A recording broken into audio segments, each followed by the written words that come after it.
안녕하세요. 국어 가르치는 수지쌤입니다. 네, 이번 시간에는 이태준의 복덕방에 대해서 같이 공부해 보도록 하겠습니다. 이 소설은요, 이 근대화 과정에서 소외된 세대의 좌절과 비애를 보여주고 있어요. 그 복덕방이 뭐 하는 공간이죠? 복덕방은 부동산이죠. 지금의 부동산. 그 집 알아봐주고, 이렇게 뭐, 대신 돈을 얼마 받고, 그죠? 이런 공간인데, 이 복덕방이라는 공간에 몇 명의 이제 늙은 노인들이, 여기 앉아가지고 이렇게 바둑 두고 뭐하고 이렇게 놀고 있어요. 근데 이 공간은 막 밝고 막 기쁨의 공간이 아니고, 지금은 다 쇠퇴하고 사라져 없어진 공간이잖아요. 그쵸? 그래서 이런 근대화 과정에서 소외된 세대를 상징하는 공간이에요. 지금 이 복덕방이라는 공간이. 네, 그리고요. 시간적 배경은 일단 일제강점기 1930년대고요. 1930년대 어떤 근대화가 이루어지고 있는, 그리고 공간적 배경은 서울입니다. 네. 그리고 어떤 부동산 투기, 뭐 가족의 문제, 그리고 뭐 물질 만능주의 이런 어떤 그런 세태를 비판하고 있는 소설이에요. 자, 그러면 일단 소설 내용을 보면서 먼저 읽고 정리하도록 하겠습니다. 이제 여기서 주인공 안초시가 등장을 하는데, 이 안초시의 딸, 안경화가 있어요. 이 안경화. 그럼 이 안경화라는 안초시의 딸은 이런 그러니까 신세대를 상징합니다. 그럼 보통 소설에서 신세대에 대해서는 부정적인 태도를 보여줍니다. 자, 한번 볼게요. 50전이면 왜 안경다리를 못 고치세요? 이게 지금 안경화가 물어보는 거예요. 그러니까 안경화가 아버지한테 그 안경다리를 고치라고 50전을 준 거예요, 지금. 응? 그래서 딸이 안경다리 값으로 50전을 준 거예요. 왜 안경다리 못 고치세요? 하고 안초시는 설명하지 않았다. 지금 아버지가 좋고 낮은 걸 가지실 처지예요? 되게 아주 쌀쌀맞죠? 그죠? 그러나 50전은 또 마코 값으로 다 나갔다. 마코가 뭐 담배인 것 같아, 담배. 네. 다 나갔다. 이러기를 아마 서너 번째다. 자식도 소용없어. 더구나 딸 자식. 그저 내수 중에 돈이 있어야지. 네. 그러니까 지금 딸에게 계속 무시당하는 어떤 자신의 처지를 보여줘요. 그러니까 딸에 대한 뭐 서운함이라든지.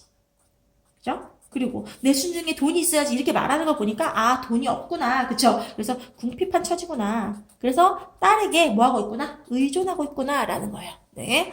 초시는 돈의 기준성을 날로 더욱 심각하게 느꼈다. 돈만 가지면야 좀 좋은 세상인가. 네. 이거 뭐예요? 물질 만능주의.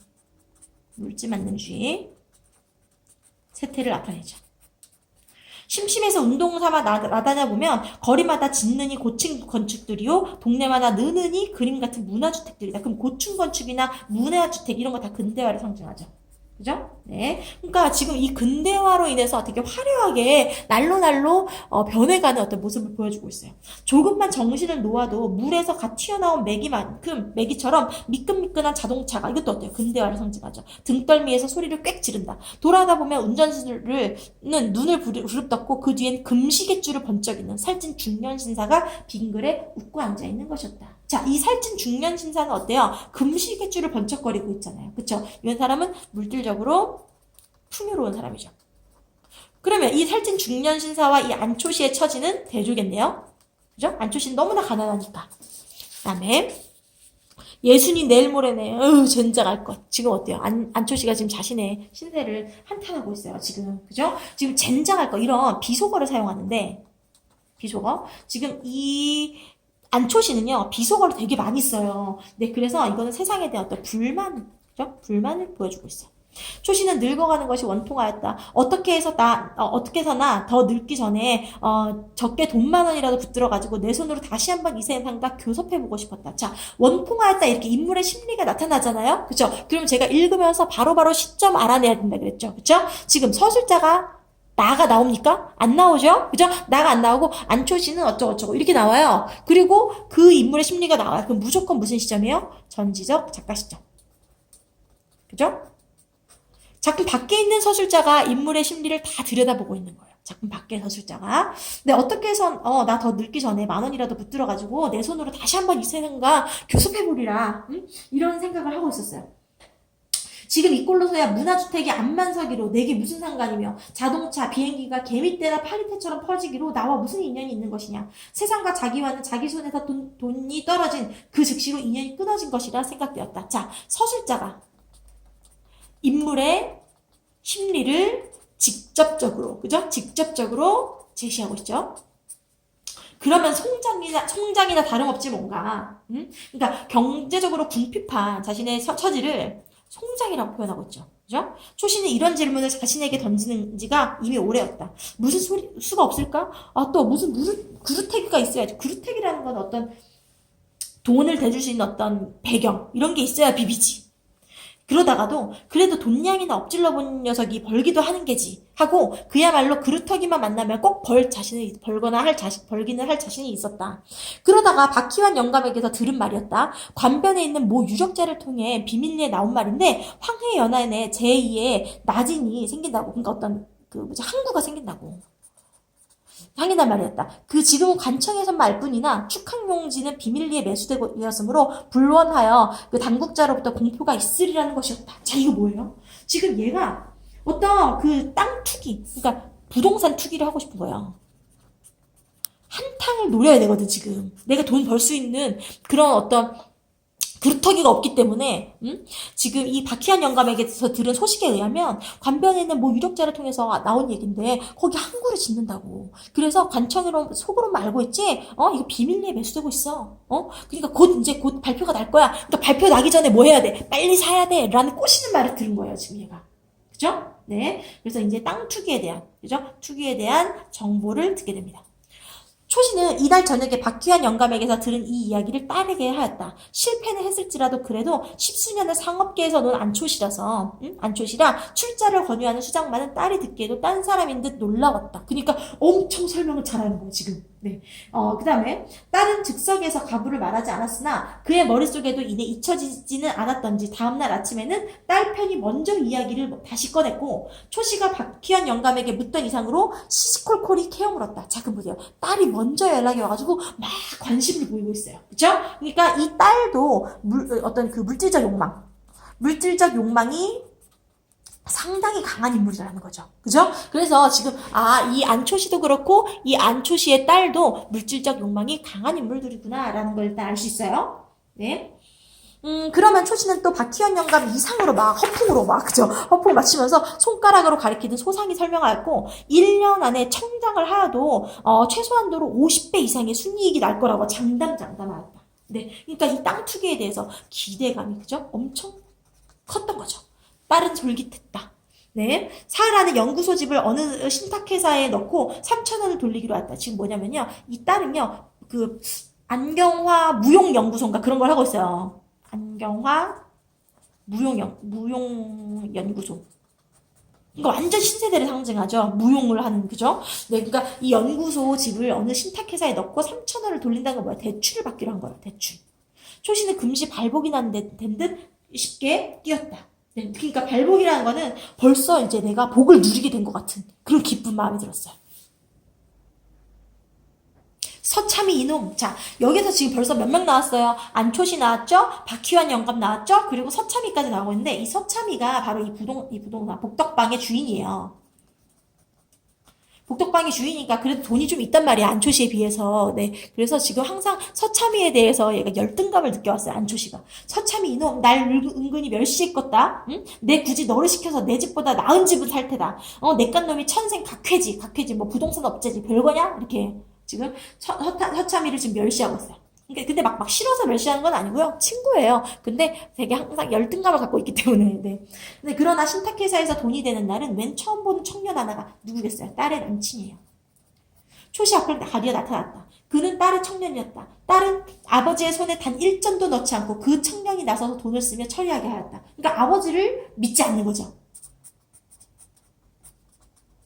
지금 이 안초시가요. 옛날에는 사업으로 굉장히 큰 돈을 벌었어요. 그러니까 딸을 이제 무용까지 시켜서 성공을 시켰죠. 근데 지금은 그 사업이 망해가지고, 그죠? 돈이 한 푼도 없는 상황이니까 지금 아버지를 믿지 않는 이유를 알겠죠? 아무튼, 처음에는 팩 나오는 노여움을 참을 수가 없었으나 무시당한 것 같고, 그죠? 며칠 밤을 지내고 나니 적어도 3천 원의 순이익이 5, 6만 원은 될 것이다. 네, 10,000원 하나 어디로 가려 하는 타협이, 그러니까 10,000원 하는 나한테 떨어지겠지 하는 타협이 생기어서 안치우씨는 으슬으슬 그 이를테면 사위녀 적격인 그 청년의 뒤를 따라 나섰다. 그러니까 마음에 안 들어요. 좀 자존심이 상해, 그죠? 자존심이 상하지만 애써 합리화한다, 그죠? 5, 6만 원의 순이익이 나면 한 10,000원은 그래도 나한테 떨어질 거야라는 기대감으로, 그죠? 따라 나섰다. 1년이 지났다. 자, 시간이 굉장히 빠르게 경과죠, 그죠? 네. 모두 꿈이었다. 망했어. 지금. 꿈이라도 너무 악한 꿈이었다. 지금 어때요? 이 안초시의 땅 투기가 실패했다는 거죠. 너무나 악한 꿈이었다. 3,000원치 땅을 사놓고 날마다 신문을 훑어보며 수소문을 하여도 거기는 축항이 된다는 말이 신문에도 소문에도 나지 않았다. 용당포와 다사도에는 땅값이 30배가 올랐느니 50배가 올랐느니 하고 졸부들이 생겼다는 소문이 있어도 여기는 감감무소식뿐 아니라 나중에 이 역시도 박희한 영감을 통해서 알고 보니 그 관변 모 씨에게 박희한 영감이 속고 그리고 이 박희한 영감의 이야기를 안초시가 들은 거잖아요. 그죠? 그 속은 거예요, 지금. 그래서 이 모 씨에게 박해한 영감부터 속아 떨어진 것이었다. 축항 후보지로 측량까지는 하기는 하였으나 무슨 결점인지로 중지되고 마는 바람에 너무 기민하게 거기다 땅을 샀던 그 모 씨가 그 땅의 처치가 곤란하여 꼴민 연극이었다. 네. 그러니까 지금 이 모 씨가 거짓 소문을 내서 이 안초 씨에게 땅을 판 거죠. 그죠? 돈을 쓸 때는 1원짜리 한 장도 못 만져봤지만, 그쵸? 그 딸의 남자가 와가지고 돈 내는 것 같아 다 했어요. 1원도 한 장 못 만져봤지만, 벼락은 초 씨에게 떨어졌다. 왜? 얘가 하자고 했으니까. 얘가 투자하자고, 그죠? 이야기를 했으니까. 네. 그러니까 지금 이 안초 씨의 그 안초 씨의 그 처지가 더 어때요? 더 비참해진 거죠. 서너 끼씩 굶어도 밥 먹을 정신이 나지도 않았거니와 밥을 먹으러 들어갈 수도 없었다. 지금 너무나 절망적인 상황이에요. 그죠? 면목도 없어. 지금 면목도 없고요. 그리고 절망적인 상황이기 때문에. 재물이란 친자 간의 의리도 배추 및 돌이 하는 건가? 그러니까 지금 어때요? 부녀지간의 의리보다 어떤 관계보다 뭐가 더 크다? 재물, 그죠? 재물이 더 중요하다라는 거예요. 그러니까 이 근대화라는 이 시대가 어떻게 보면 도덕적 가치가 무너져 내렸다라는 거죠. 네. 그다음에 탄식할 뿐이었다. 밥보다 술과 담배가 더 그리웠다. 물론 안경다리는 그저 못 고쳤다. 계속 못 고쳤어. 계속 밀었거든요. 그러니까 딸이 계속 조금씩 돈을 줬는데 그거는 이제 뭐 담배 사피고 뭐 하고 하다 보니까 결국엔 담배 다리를 끝까지 못 고쳤어요. 그러나 이제 50전짜리는커녕 10전짜리도 얻어볼 길이 없다. 이제 끝났어, 이제. 그러니까 이 너무나 비참해진 안초시의 처지를 그죠? 보여주죠. 그 다음에 이제 어떻게 되냐면 이제 안초시가 농약을 먹고 자살하게 됩니다. 그럼 아주 비극적인 모습을 보여주는 거예요. 지금 이게 그죠? 그래서 이제 정리를 해보면, 자, 안초시는 9세대를 상징하고요. 안초시 말고 또 누가 있었죠? 박희환 영감이나 서참이. 다 9세대를 상징하는 인물이고, 그리고 이 안경화, 딸. 얘는 신세대를 상징하죠. 그죠? 신세대를 상징해요. 네. 그리고 이제 안초시는 지금 사업에 실패했어요. 사업에 실패하고 서참이의 복덕방에서 소일을 하고 있죠. 소일거리를 하고 있어요. 그리고 이 딸은 뭐 하고 있어요? 경제적으로나 사회적으로나 성공한 무용가예요. 그런데 아버지에게 돈 조금 쓰는 걸 그렇게 아까워했어요. 그러니까 뭘 더 중시하는 거예요. 지금 어떤 효나 뭐 아버지와 딸 사이 어떤 그런 애정보다 물질적 가치를 더 중시하는구나라는 걸 알 수 있어요.